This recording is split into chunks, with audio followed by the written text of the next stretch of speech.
Dernier voyage du Saint-Timothée, souvenir d'un enfant de Goélette. C'est un livre qui a été écrit par quelqu'un qui connaît très bien le navire dans lequel vous vous trouvez présentement parce qu'il a été capitaine ici pendant plus de 35 ans. Il s'appelle Marc Harvey. Moi, je viens de la Malbaie, je travaille à Rivière-du-Loup. Alors pour moi, le capitaine du Transélant a toujours été le capitaine Harvey. Je suis de l'autre côté depuis, quand je dis de l'autre côté, c'est de Rivière-du-Loup, depuis 35 ans. Alors, le capitaine Harvey a décidé de ramener ses souvenirs, de piger dans ses souvenirs depuis qu'il est à la retraite pour écrire ce magnifique livre dont il va nous parler dans quelques instants. Mais pour le moment, à tout seigneur, tout honneur, je vais demander au capitaine en service, au capitaine en devoir, M. Alexandre de la Salle, à venir nous dire quelques mots, s'il vous plaît. On peut l'applaudir. Bonjour, mesdames, messieurs. Vous allez voir, le capitaine Harvey s'exprime beaucoup mieux que moi. C'est ça, beaucoup mieux que moi. C'est un honneur pour moi de vous présenter M. Harvey. Je suis arrivé ici en 2018. C'est le capitaine Harvey qui m'a donné la formation, qui m'a parlé de ce coin-ci du fleuve, du bateau qu'il connaît mieux que personne d'autre. J'ai appris beaucoup de M. Harvey. Puis là, j'ai commencé son livre, je l'ai eu en primeur. Puis moi, c'est ma passion, en fait, des bateaux. Puis ça m'est venu beaucoup des films de Perrault qui se passaient à l'île aux Coudes à l'époque. Puis le capitaine est témoin de cette époque-là. Puis son livre a l'air passionnant. J'en suis à une trentaine de pages seulement. Donc, sans plus tarder, je vous présente le capitaine Harvey. Comme je vous l'ai dit, il s'exprime beaucoup mieux que moi. Je vous encourage à aller chercher son livre après sa présentation. Merci. Merci beaucoup. Avant de passer au capitaine Harvey, il y a quelqu'un de très important dans une opération lorsqu'on publie un livre. C'est l'éditeur et l'éditeur des éditions Charlevoix. Il est ici avec nous en personne. M. Serge Gauthier qui va venir nous adresser la parole également. On l'applaudit. Merci beaucoup. Alors, c'est avec générosité que le capitaine Harvey a voulu faire son devoir de mémoire. Il raconte son enfance, l'histoire de sa famille. C'est une enfance merveilleuse à l'époque où on avait les goélettes de Charlevoix, particulièrement à l'île aux Coudres, et c'était peut-être une des plus belles périodes de l'histoire de Charlevoix. Il y en a beaucoup de belles, mais celle-là, c'en est une. Grâce à son effort de mémoire, rien ne se perd, tout est retrouvé, et c'est très important. Le capitaine, évidemment, sa famille, son père, a vécu des moments difficiles, entre autres lors de l'accident de la Saint-Timothée, qui a été littéralement coupé en deux. On pourra vous en parler tout à l'heure. Donc, c'est vraiment... et ça a amené beaucoup d'inconvénients, et même un procès qui se déroulait uniquement en anglais à l'époque, parce que c'était fédéral, les eaux. Alors, donc, son père était quand même très aventureux aussi. Alors, les éditions Charlevoix accueillent avec grand plaisir ce magnifique livre du capitaine Harvey. Nous souhaitons qu'il connaisse un grand succès et nous le destinons à tous ceux qui aiment le fleuve Saint-Laurent et tous les gens de Charlevoix et d'ailleurs. Alors, merci, capitaine Harvey. Et grâce à vous, rien n'est perdu. La goélette Saint-Timothée peut revivre sous nos yeux et je crois que dans notre esprit, elle reprend un peu la vie sous votre gouverne. Merci. Merci beaucoup, M. Gauthier. Maintenant, c'est le moment que vous attendiez tous. Quand on parle de quelqu'un qui sait raconter quelque chose qui titille notre imaginaire, qu'on a envie d'écouter et dont on a envie de toujours en savoir plus, encore, mon Dieu, mais comment ça va se terminer, mais mon Dieu, où est-ce qu'il s'en va? Les gens de navigation sont extraordinaires là-dedans. Et on a la chance avec nous d'avoir, imaginez-vous donc, le meilleur. On l'accueille très fort, Monsieur Marc Harvey.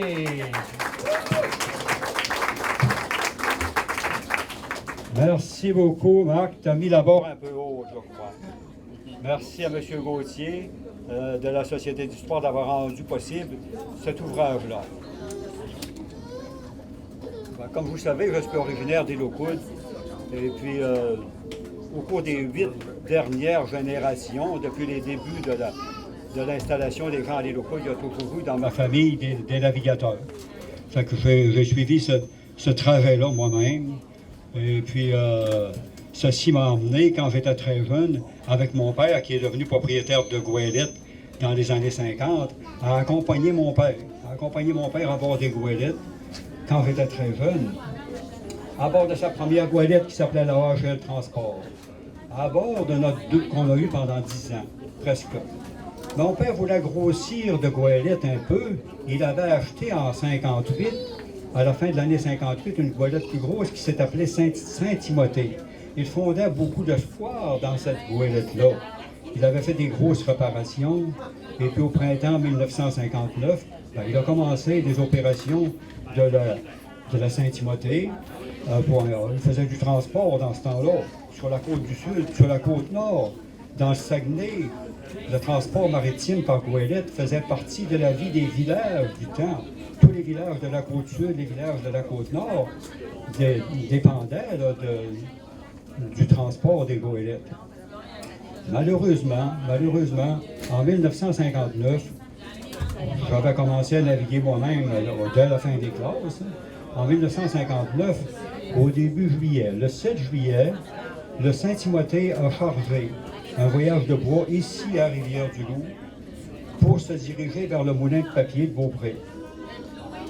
À la fin du montant, on traverse au nord et puis, drôle de coïncidence, nous refaisons présentement le même trajet que le Saint-Timothée a fait lors de son dernier voyage.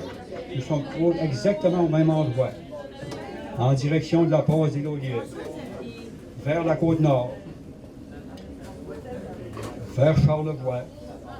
Toujours est-il que dans la soirée, on a eu une panne de moteur qui les a forcés à jeter l'ancre.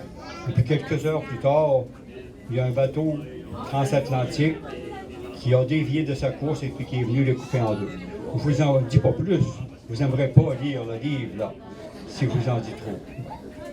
Fait que, ce trajet-là, le hasard a voulu que je le fasse pendant 35 ans. Je dois l'avoir fait 25 000 fois, je crois, depuis ce temps-là. Ça a été depuis ma carrière ici à bord du Trans-Saint-Laurent qui a débuté en 1988.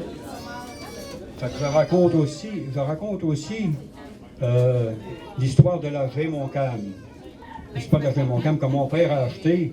En 10 ans, il avait acheté 3 bateaux. Après le naufrage du deuxième, je ne sais pas où il a pris l'argent pour en acheter un troisième, là. Je n'ai pas trouvé la réponse à cette question. Mais il en a acheté un troisième, c'est appelé le G-Montcalm. Moi, j'ai vécu mes années d'enfance, mais mes années d'adolescence aussi, parce qu'on l'a eu pendant 10 ans. Cette vie des enfants de goélette, on se rend compte aujourd'hui, là, dans le fond, c'est une vie merveilleuse. Dès la fin des classes, on avait hâte que l'école finisse pour embarquer à bord de la goélette. C'est une vie d'aventure. C'était une expérience inestimable. On ne savait pas trop dans ce temps-là, on était jeunes. Mais une journée, on était à un endroit, on chargeait du bois, on partait, on naviguait vers la Côte-Nord, vers des moulins de papier de Beaupré, Québec, Trois-Rivières.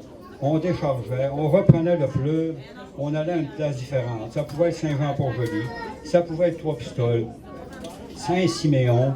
On allait aussi loin sur la Côte-Nord que Ragno, que Forestville, Sainte-Thérèse-du-Colombier. Puis on allait dans le Saguenay. La vie des enfants de goélette, c'était une vie de voyage.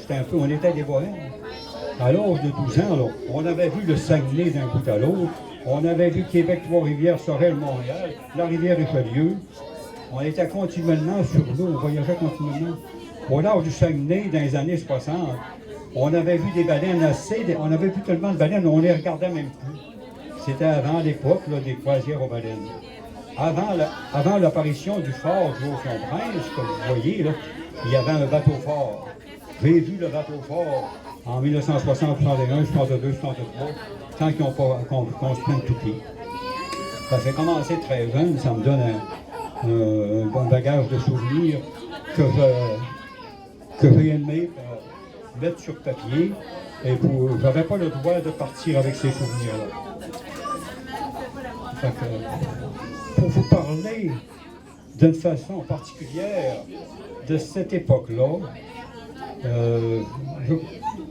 je suis plutôt un raconteur.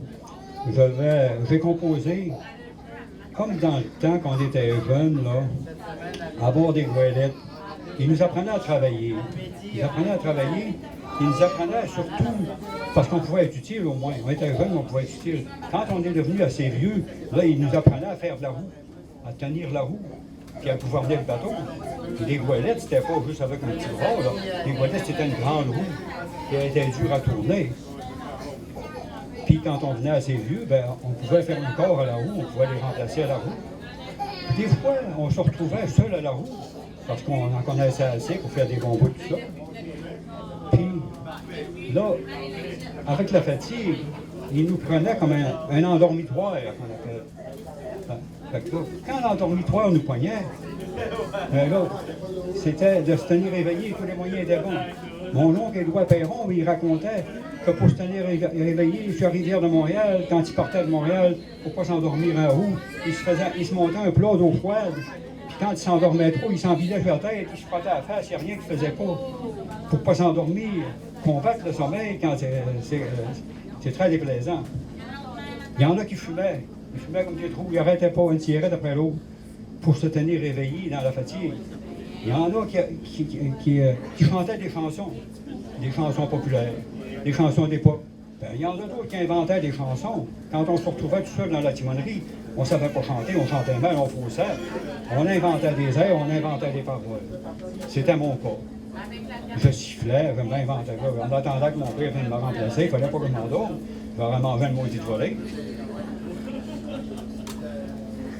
Fait qu'en souvenir de cette époque-là, j'ai pensé vous inviter à faire un voyage dans le temps, il y a plus de 60 ans, dans la petite timonerie. Dans la petite timonerie, j'ai mon calme dans ce temps-là, et puis je vais vous réciter les paroles de 2 chansons inventées sur un air que je vais vous donner. Les paroles de cette première chanson que je vais vous réciter, je ne vais pas la chanter. Comme je vous ai dit tantôt, je ne chantais pas bien dans ce temps-là. C'est pas mieux aujourd'hui. Ça s'intitule « Je raconterai ». Fait qu'on recule dans le temps, on voyage, on se retrouve en noirceur à bord de la Gémoncam, je redeviens un enfant de goélette. Je suis un peu aujourd'hui comme Michel Côté dans Cruising Bar, je change de personnage.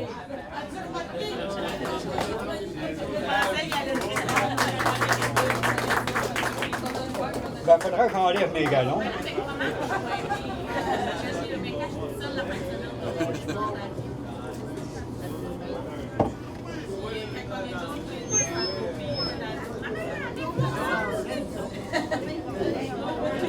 Ça ressemble à ça, là, quand on gouvernait, là. Puis des fois, elle était dure. Des fois, elle était tellement dure, il fallait mettre les pieds d'un barreau pour en venir à bout. Je raconterai l'histoire de ceux qui n'en ont jamais eu, qui n'ont jamais connu la gloire, ni capitaine, ni équipage. Raconter la petite histoire d'un naufragé de la tempête, de l'incendie, de l'échouerie et des naufragés financiers. Raconter la petite histoire de ces marins oubliés, ignorés des gouvernements, ils n'ont jamais reçu d'argent. Raconter la petite histoire de ces épouses de marins qui n'ont jamais reçu d'hommage. Elles ont vécu tant de chagrins. Raconter la petite histoire de ces enfants de goélettes, ceux qui arrimaient les bûches et qui grimpaient dans les haubans. Raconter la petite histoire, mais comment raconter l'histoire de ceux qu'on n'a jamais revus, celle des veuves et orphelins, abandonnés dans leur chagrin. Je raconterai l'histoire de ces marins oubliés, de ces épouses de marins, de ces enfants de goélettes, de ceux qu'on n'a jamais revus. Je raconterai l'histoire de ceux qui n'en ont jamais eu, qui n'auront point connu la gloire, ni capitaine, ni équipage, de ces épouses de marins qui n'auront point reçu d'hommage. Merci.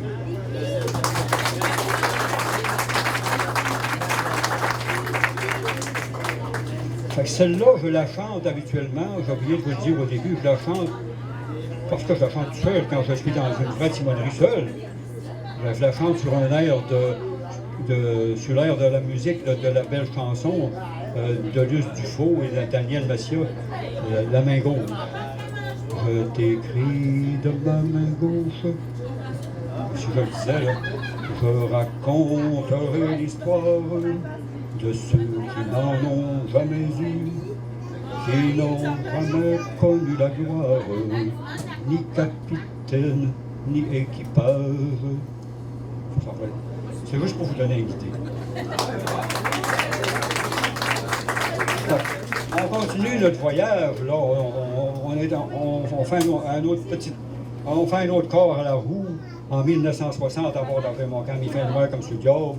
Le père est parti au moteur, il ne monte pas, je m'endors. Puis là, je compose une autre chanson. Cette chanson-là raconte la vie des enfants de Goélette.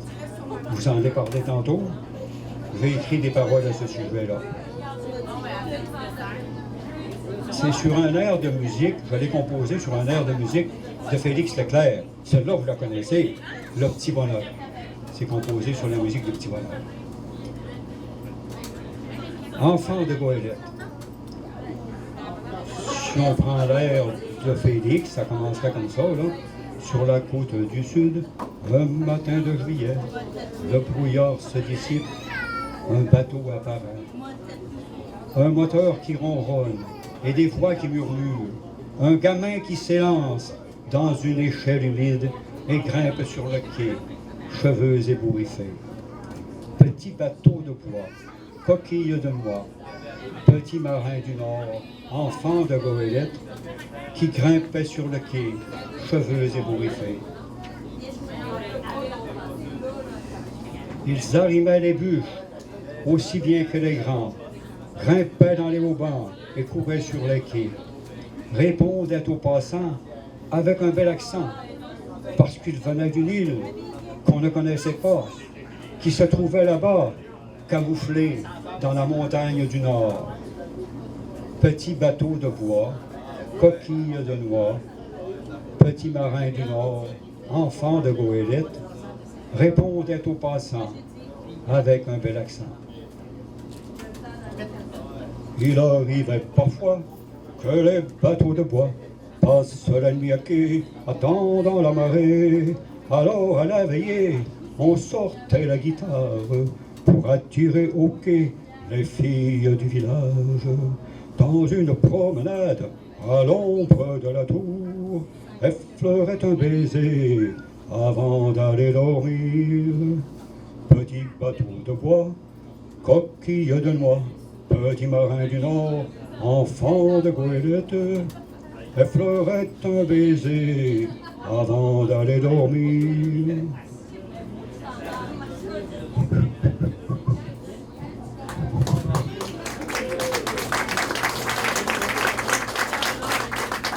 Dans ses rêves profonds, sous des paupières lourdes, rêvait de bateaux blancs, rêvait de beaux voyages, parfois dans des eaux bleues, parfois dans la banquise. Lorsqu'il se réveillait, sur son rafiot de bois, repoussait de la main son impossible rêve. Petit bateau de bois, coquille de noix, petit marin du Nord, enfant de Goélette, repoussait de la main son impossible rêve. Apprenti capitaine, avant d'avoir 16 ans, connaissait les marées, les pointes et les baies, connaissait le chenal qui mène à Montréal, les messages des phares et des cornes de brume, savait le nom des îles et le nom des villages, le nom des Goélettes, salué au passage. Petit bateau de bois, coquille de noix, petit marin du Nord, enfant de Goélette, savait le nom des îles et le nom des villages, le nom des Goélettes, Salut au passage, comme on disait dans le temps, excusez-la.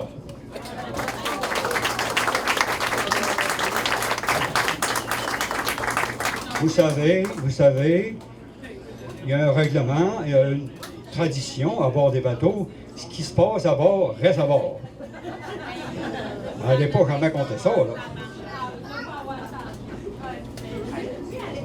Fait que ça résume un peu mon projet d'écriture. Je dois vous avouer, il y en a qui disent que c'est un cadeau que je fais à notre génération, puis aux générations futures, par ces souvenirs que je laisse. Peut-être que c'est un cadeau, l'avenir nous le dira. Mais c'est aussi un cadeau que je me suis fait cette année, parce que je célèbre cette année le 50e anniversaire de mon début de carrière comme capitaine. 50 ans de carrière.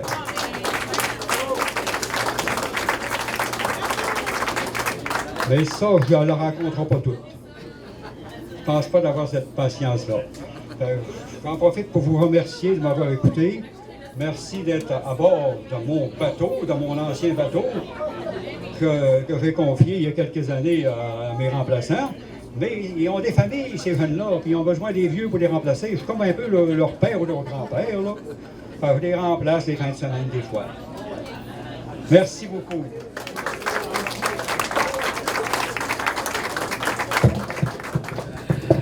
On l'applaudit encore, mesdames, messieurs. Marc Harvey, quel conteur extraordinaire et quel auteur extraordinaire aussi. Il vous a donné le goût, je suis certain, parce que moi, j'en ai lu quelques passages. Et là, j'ai le goût de le lire au complet aujourd'hui. Alors, si vous voulez vous le procurer, ça s'appelle « Le dernier voyage du Saint-Timothée, souvenir d'un enfant de goélette ». Il est en vente ici, juste à côté. On accepte les cartes, évidemment, et les paiements comptants aussi. Et c'est en vente au coût de 35 $. Ce sera une façon de ramener un beau souvenir unique de cette belle traversée, de la chance que vous avez eue d'assister au lancement de ce livre aujourd'hui sur le Trans-Saint-Laurent. Alors, bonne traversée, bon reste de voyage. Et si vous voulez vous procurer le livre et avoir un autographe du capitaine, ben ça se passe ici, tout simplement. Après, il se fera un plaisir de vous faire une dédicace personnalisée. Bonne traversée!